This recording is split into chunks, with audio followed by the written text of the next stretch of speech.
Welcome to Austin on the Air, candid conversations about air filtration and air quality and the impact it has on children and adults at school, work, and home.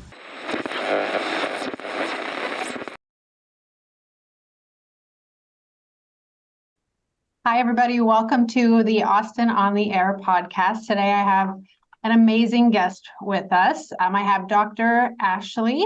She's a doctor of acupuncture and Chinese medicine, a functional medicine practitioner, and an expert in cellular detox, as well as epigenetics. So Dr. Ashley Beckman is here with us. Welcome, Ashley.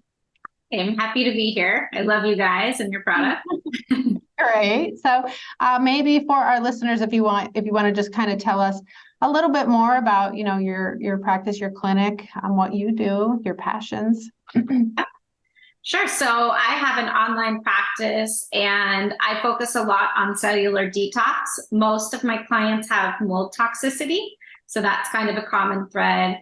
And again, I work with people from anything from gut health and hormones and autoimmune to very complex layered cases with very sensitive clients. So it's a big spectrum, but really the main thread are these toxins and, our lifestyle and habits that really make an impact on what we're doing. And part of that is figuring out how to clean up our home environment so that what we're doing every day in our foundations is set and you're giving your body the best chance it can. Awesome. Yeah. So I was looking through your website and there's so much information on there. And so, I was thinking about I wanted to do this podcast and kind of dive into the topic of infections because we're going into cold and flu season. And that is one of the things that, everybody is talking about right now, or at least everyone's thinking about, whether it's COVID or the flu or even, strep or RSV, whatever it is, this is the time of year where, those seasons change and people start to get sick more often, right? Yeah. Some people, get very severe infections. Some people get very mild infections. And so I kind of wanted to talk about that, because everybody is different, right? So different exposures and different body burdens. Different genes. Maybe if you could talk to me a little bit about epigenetics, Sure. What it is and how epigenetics or genetics might make a person more susceptible or less susceptible to infections. Sure. So epigenetics is basically how our diet and lifestyle can affect our genetic expression. So the genes don't change per se, but what does change is our expression of them. So we have actually a lot of control over our genetics. And that's why I want to reiterate for clients, because they really feel like, oh, you're doomed to get this because it's in your family, or my dad has this, or my grandfather. And mostly the habits are passed down by your family too. So we do have these learned things that we reiterate, but then it is actually up to us. We have a lot of control. Most of this is actually environmentally based. They say about 90% is lifestyle and your habits, and only 10% is the genetics that we come in with. So again, it's a little different if you have a very specific genetic disorder, but this is on the whole, for our immune system, what we're sensitive to and things like that. So give people control back, right? Know that you're in control of your genetic destiny and you have a lot to do with how your body feels. Those percentages are pretty, eye-opening. Yeah, that's really, and I think you're right. A lot of people do kind of just think, oh, well, I'm destined for this, or doomed rather, a lot of times. Yes. And so that's a good point that makes so many other things to go into it. And I really was fascinated by epigenetics, firstly, just because of nutrition. So you can actually see, again, the genetics is sort of the blueprint of possibilities of what you're coming in with. And then life can change these things along the way. But you still can see from some of reports and things like that, things that you might need more or less of, or certain foods that are better for you or not. So I think it's a nice guideline. But what I look at specifically is how do we process toxins mostly, because, and this is what you guys do, is help with keeping the environment clean, right? But we a lot of clients and myself were sort of like these canary in the coal mine clients where, someone walks by, you get a headache or a migraine from perfume. And so there's a few things there, right? I was looking at why this happens, and genetically, you might not process certain toxins as well, right? Or you might have some issues with processing pesticides or mold or even just different types of chemicals, environmental toxins. And it's really interesting because once we know that, and that's what I love to look at with people, is we can optimize those pathways to make you less reactive. And so part of that's keeping your home, and your air clean. And then part of it is using the right supplements that would help optimize those things that are maybe not ideal for us and make us, again, more susceptible. Like I'm one of those people. And when I would run toxin labs, it was fascinating to me of all the things I was doing. And this was like after high school and whatnot. I still had a lot of chemicals in my body, even though I was one of the most strict with everything, right? So there's a lot to do, but we can fine tune this process and make it easier. And that's what I love. And that also applies kind of to this in the fall. And as the seasons change, when your liver is more congested, we're just more susceptible to viruses and flus and things like that, and even seasonal allergies. There are a lot of clients we can minimize those by cleaning up their body and their environment. Right. Okay. And we know, so, I mean, epigenetics, genetics, that's kind of like, I feel like one layer of it, right? And then there's other people, as far as when we're looking at like the body burden, because there's some people, that are going into cold and flu season that already might have pre-existing conditions or underlying health conditions. Maybe it's Lyme, or like you had mentioned, mold. How do these, and you already kind of touched on it a little bit, but how do these impact, a person during cold and flu season? Oh, for sure. So a lot of times too, we'll start with mold, right? So mold is a huge, I would say, a sledgehammer to the immune system, right? When it's present in our body or in our environment that we're exposed to repetitively, then your immune system kind of takes a hit. And then these other viruses and things, especially in your body, are allowed to flourish, like latent viruses like Epstein-Barr or Strep. And you basically can have a reactivation or just get sick more easily, right? And so if you have mold in your body, then it's important to try to work on getting that out for your immune system's sake too, so that you can be more fortified and fight off these things. There are other things too, like Lyme. Basically your immune system is kind of revved up trying to fight off these pathogens that are already just in your system. I think people forget too that we are a big home, almost a world for these viruses, pathogens, yeast, bacteria, and they love the food that we give them. So it's important to not really feed them the things that they love, which also weaken the immune system. No one really wants to give up sugar and sweet things and even alcohol, but all of these things, these pathogens love, and then it makes them replicate. And then we usually become sick from that waste process as well. So, and it's funny you're mentioning like, sugar and alcohol and cold and flu season. And what do? We have like Thanksgiving and Christmas where everybody's like binging on both of those things during cold and flu season. And there you have it, right? Yeah, and I a few of the things that are the most impactful to stay away from, no one really wants to hear that information. Like the sugar is probably number one. Right. Another one no one likes is going to bed early, right? That helps your immune system a lot. The other thing too is, the whole concept of neuropsychoimmunology, of basically watching news or hearing news or watching scary movies. Things that frighten your nervous system lower your immunity, right? So again, I just want people to have and take back control over this, right? We do have a lot of things that we can do, and they're not that hard, really.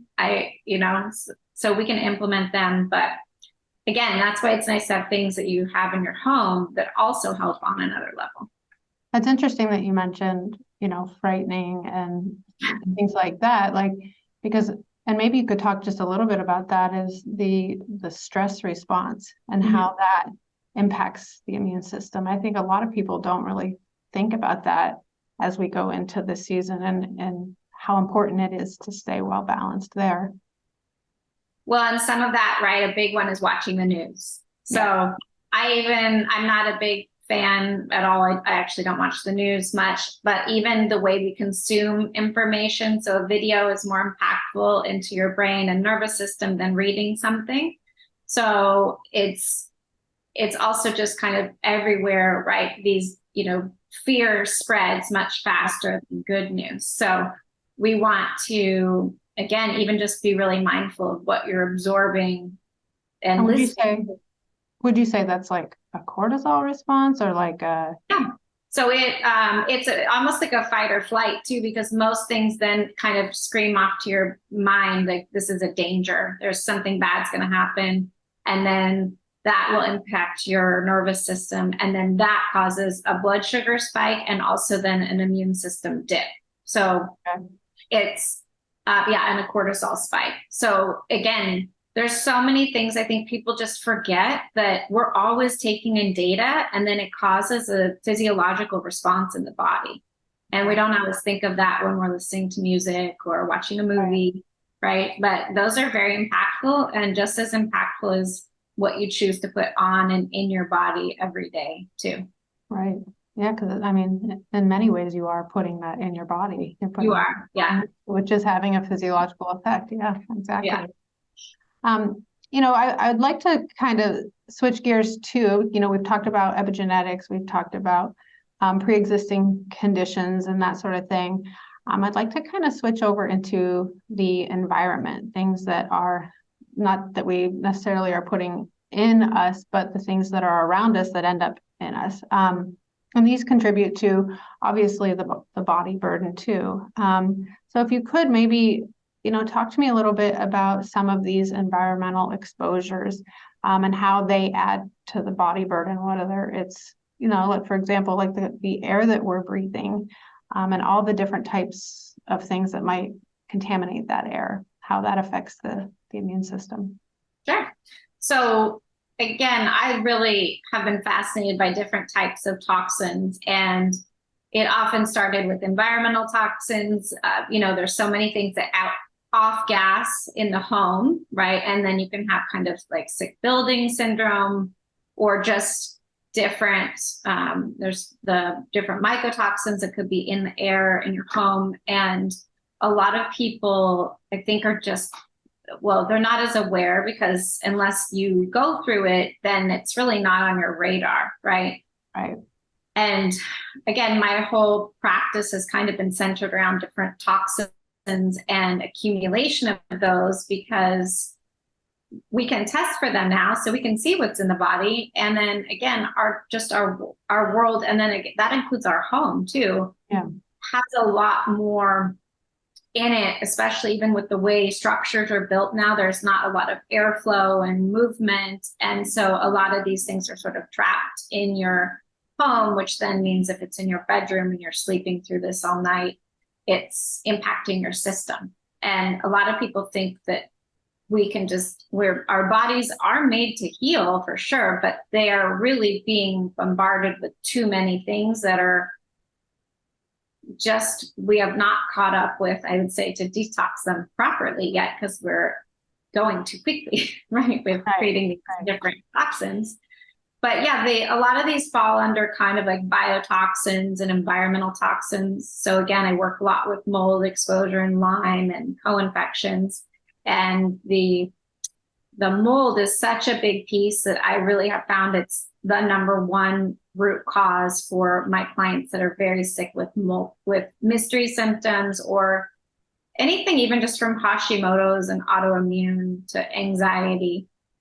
But it's really, really critical that we have things in place in our home to clean this up. And again, that's only part of it, but the air is really, really critical for us, when you're trying to resolve issues in the body. I think too, a lot of these things are so unknown. I mean, a lot of times people don't know that they have mold in their home, or they don't know that they have a chemical sensitivity to a lot of the new carpet or new flooring or whatever that they have put in their home. And I guess I'm thinking, this, as we go into cold and flu season, for a lot of places around the country, it gets colder, right? And so people then close their windows, and so they have less ventilation. And turn on the HVAC, right? Right. And that's a big source for people. That wasn't my home, and it just spread the mold everywhere. So there's a lot of things too, just of kind of like maintenance and kind of like how people need to change filters and whatnot. There are things to do in the home to make sure and see about just keeping on top of things. But most people, and again, this happened to me, so this is why, again, I'm really passionate about mold toxicity, is most people's homes look immaculate, right? You don't even really smell anything either. But, a lot of people diminish the severity of something. They think like, oh, well, it's just musty, that's normal, right? But musty usually means mold. Right. Or at least warrants further investigation. Yeah. A little bit more consideration, maybe. Yeah. Yes. So again, there's a lot, that we sweep under the rug because we just think like, oh, this is normal. Or, most kitchens have a little bit of dampness under the sink, or the bathrooms all have mold because there's maybe not great ventilation. But these things can add up depending on what kind of person, or, the child, and how sensitive they are too. And that's what I see more and more. But again, this, especially as we go into the fall, we want to try to have things that are helping your immune system and keeping you fortified and strong, as opposed to going into it already kind of weakened from your home environment, right? That should be your safe place. So, and your healing place. Right, exactly. So we've talked about a lot of different things that would impact the immune system and make you more or less susceptible to infections. So obviously, I'm feeling, detox here is crucial. That's clearly a crucial step, because obviously when you take that in, like you said, we're overwhelming the system.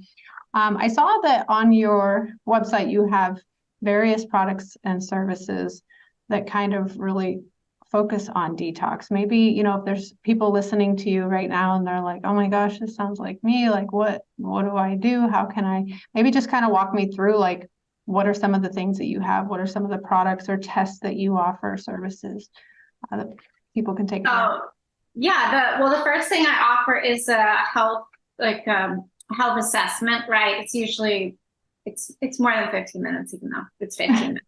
Yeah. And I basically just kind of want to go over with someone, what's going on, so I can make sure and see that I can help them, right? If it's in my wheelhouse. And so many things really do come back to toxicity of either environmental chemicals, or, it could even be the wrong kinds of food that they're eating, that those can be toxic to the system too. And then again, are there some other biotoxins like mold or Lyme? But I do see a lot of toxicity with pesticides too, and metals. And then of course I look at gut health too. But the first step is for me to just have a conversation with somebody, make sure this is what I work on and that they have a condition that I work with. And then we move into kind of a deeper dive initial consultation. That's different amounts of time, usually 45 or 60 minutes, just depends. And then during then I would decide what labs we run. But one thing that I love, because again, this is just what I'm the most passionate about, there's such easy tests for environmental toxins, right? Okay. And pesticides and even heavy metals, and they're all at-home tests. So we just send it to your house. It's usually urine, sometimes hair, genetics is saliva, and then I get a really genetics as well. Yeah. Mm-hmm. Yes. So you start, and so you can see exactly where they're. Yeah, you can see some of the possible pitfalls, or like where someone might have more of a weakness, right? Mm-hmm. Detoxing these specific toxins.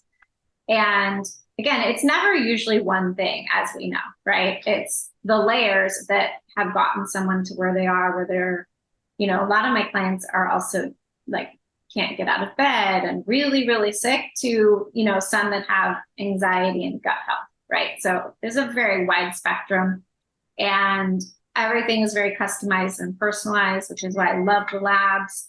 And basically what we want to do though is then I create kind of their roadmap of what we're going to focus on, because we still need to go through a lot of layers and address everything. But again, the mold is such a huge piece.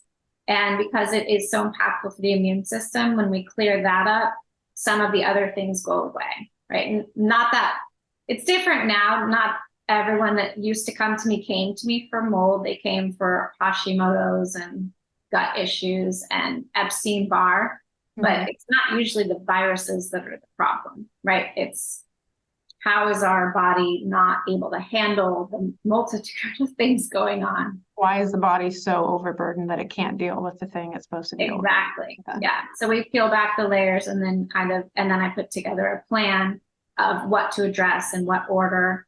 And, and then again, what are the things that are foundations of health, like clean air, clean food, clean water? When you're going to bed, do you move? What's your stress level and mindset, right? So no one really likes those things, even though we all have to do them. Right.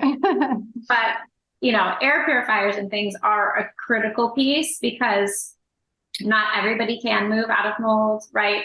And that is a big thing. So I'm a bit more moderate, right? We look and we have to assess kind of the whole situation and really clean up your environment as much as possible if you also can't move to a new one.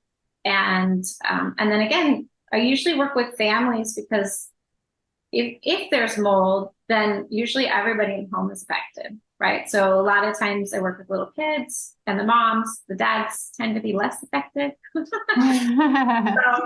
we do have more complicated bodies though, right? We have more going on. Yes. But still, there are some, there's still some men that get knocked down by these toxins too. So it's my favorite thing to put this all together and again, see what's going on. But I love labs because it's easy now to find out.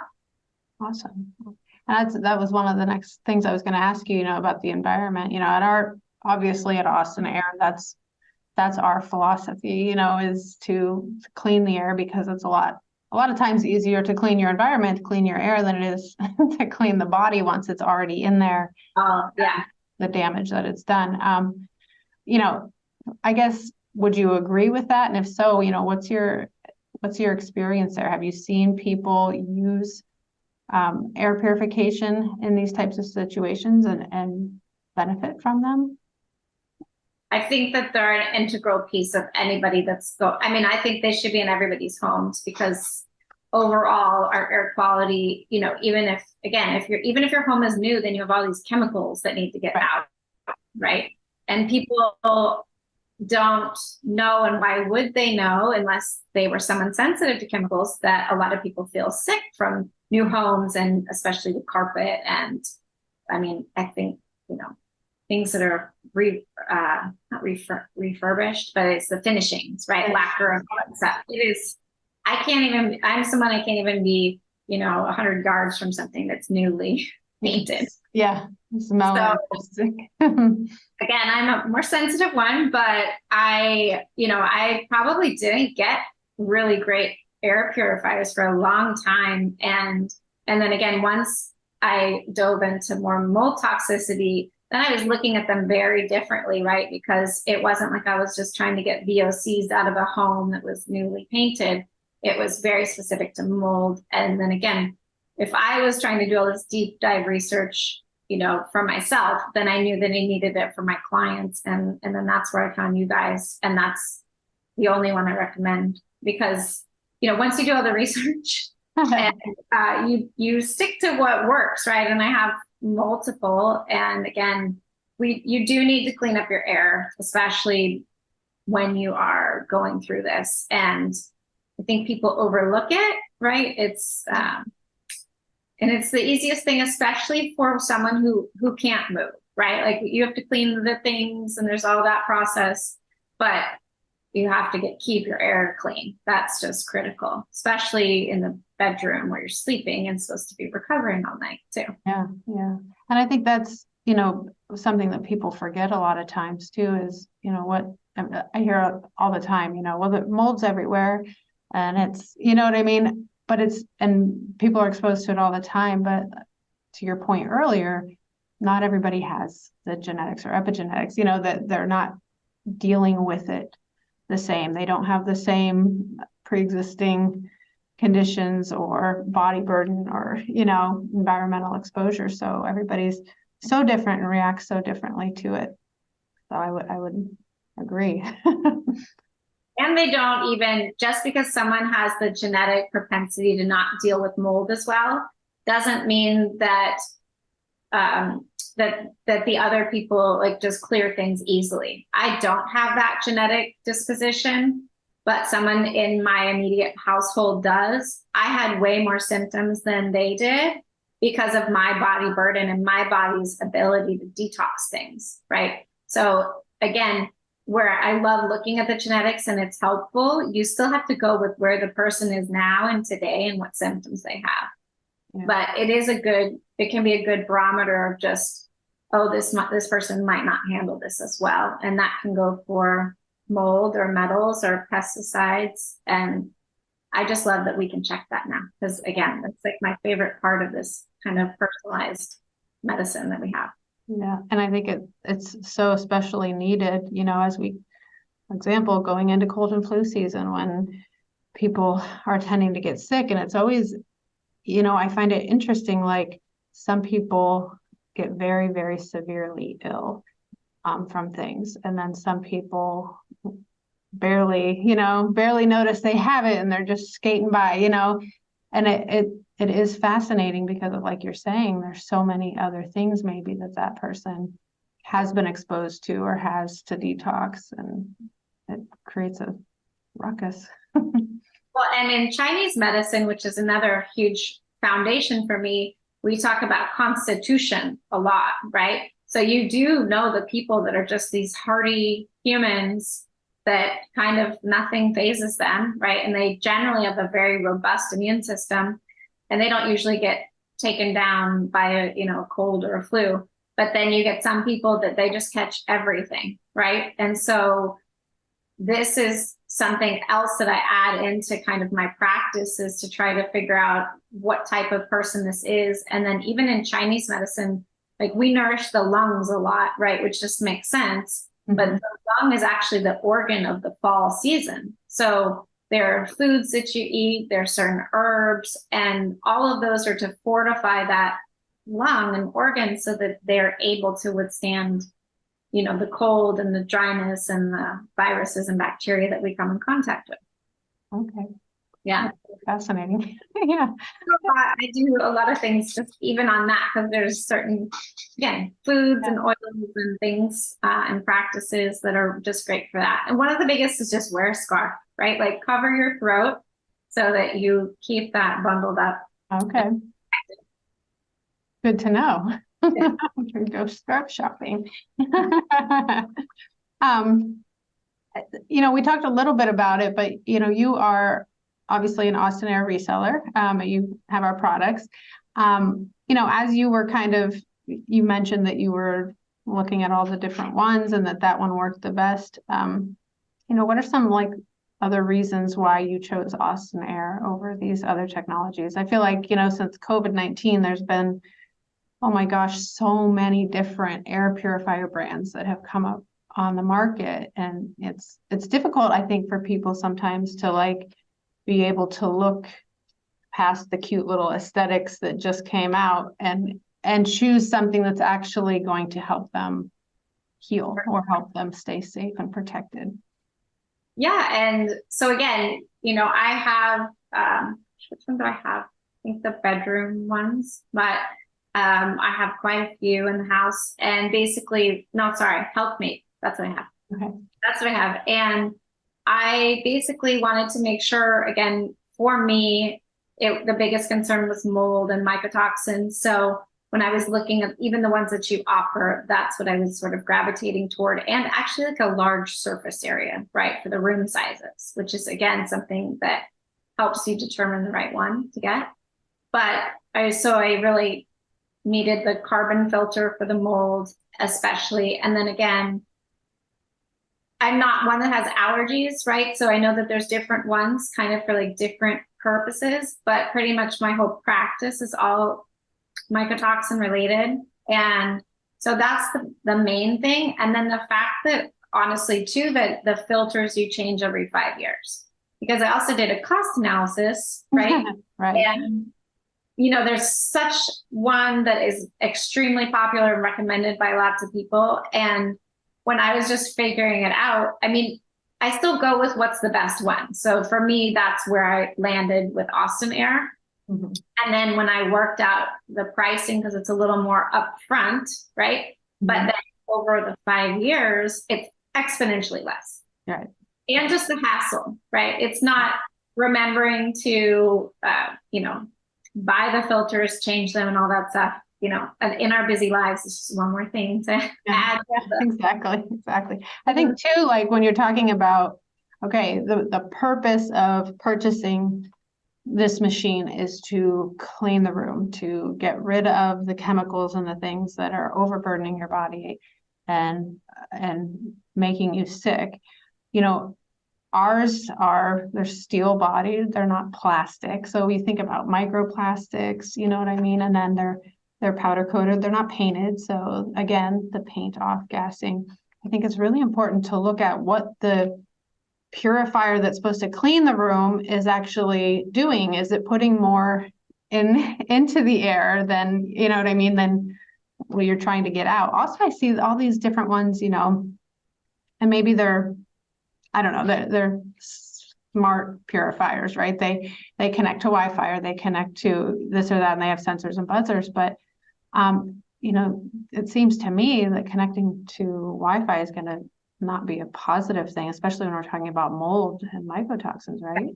Yeah, accelerates that. And also too, a lot of my clients are sensitive to many things, and Wi-Fi is one of them. They don't really want more Wi-Fi devices all over their house, right? So that part too, I'm such a anti-plastic person. Like that was probably the first xenoestrogen and environmental toxin that I studied in depth like 20 years ago. So I would not purchase one that is made of plastic. And again, these filters are hardy. It's really good. It just feels like a machine that's here really helping. And at least it takes one thing off my plate, right? And then it takes off my plate for 5 years. It's not like it takes it off my plate and maybe you recall to order it over and over. Right. So again, I love it. And it's on it's so cute. Yeah.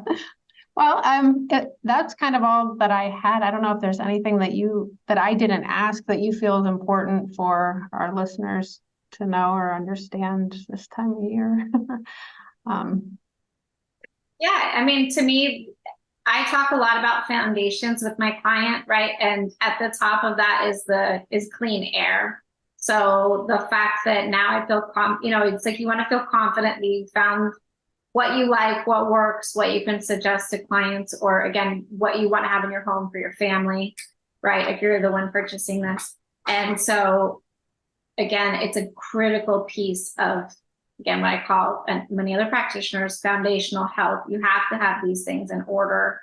And it's really the basis of what you're doing in order to actually heal from other things that are impacting you and your health negatively. But clean air is, top of top. Yeah, exactly. So if people are listening and they are interested in your products and services, how do they get a hold of you, or where do they find you? So I'm on Instagram a lot and I do a lot of videos, Dr. Ashley Beckman. My website is drashley.com. So just drashley.com. And yeah, those are kind of the two main places. But if you want to have more information and education, I do that more on online. Yeah. And then I have some new programs and things all about mold toxicity and just trying to help people because it's a really big thing and it's such a big upheaval. But the first thing in someone's life, the first thing I always say is if you don't have, a really good air purifier and it's this one, this is what I suggest starting, because you have a long period of so many decisions to make, right? Yeah. It's a very overwhelming process. And I try to make it as easy as possible by having done all the research that I can do on the favorite things that work, because the environment in your home is one piece. And then again, I'll help you get it out of your body. So, and I feel like if you're going through all of that to detox and get rid of it, you're only hurting yourself if you're not actually getting rid of where it's coming from. Oh, for sure. And the other thing is too, is it makes you feel better having this because, even though someone remediates, there is mold in most homes that comes and goes. And so we need something continuously cleaning the air. And that's why it's just it's basically just a staple that people should have in their home, with mold toxicity or not, right? There's so many things that we're exposed to in our home air, and especially in cold and flu season. Like this just helps. So I keep saying this, it's over in my corner. Yeah. It's sitting next there again. Yeah. And then other places in the home too. But again, it's really, really critical. And I just like having the peace of mind that one thing is off my plate, right? In regards to all of this, because everything else you have to keep doing over and over, changing protocols, That's taking true. supplements. That is just like purchase, set, and then turn it on. Yeah. Okay. Well, I am super grateful that you came on today. I think we talked about a lot of really good information that's going to help a lot of people kind of navigate, this next season that we're upon right now. So I thank you. And I guess we'll talk to you soon. Yes. Thank you so much. Love you guys. Bye-bye. Bye-bye. Thanks for tuning in to another episode of Austin on the Air. For more information on air filtration, air quality, and respiratory health, visit austinair.com.